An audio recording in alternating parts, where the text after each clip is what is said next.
শ্রীরামকৃষ্ণ বলছেন, পঞ্চভূত লয়ে যে দেহ সেটি স্থূল দেহ। মন, বুদ্ধি, অহংকার আর চিত্ত এই লয়ে সূক্ষ্ম শরীর। যে শরীরে ভগবানের আনন্দ লাভ হয় আর সম্ভোগ হয় সেইটি কারণ শরীর। তন্ত্রে বলে ভাগবতী তনু।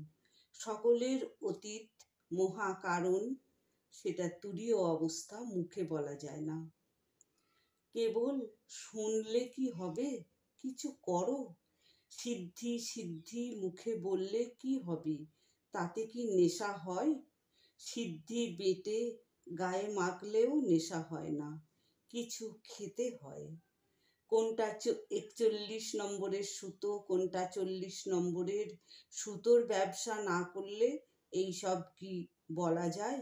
যাদের সুতোর ব্যবসা আছে তাদের পক্ষে অমুক নম্বরের সুতো দেওয়া কিছু শক্ত নয়। তাই বলি, কিছু সাধন করো, তখন স্থূল সূক্ষ্ম কারণ মহাকারণ কাকে বলে সব বুঝতে পারবে। যখন ঈশ্বরের কাছে প্রার্থনা করবে, তার পাদপদ্মে একমাত্র ভক্তি প্রার্থনা করবে।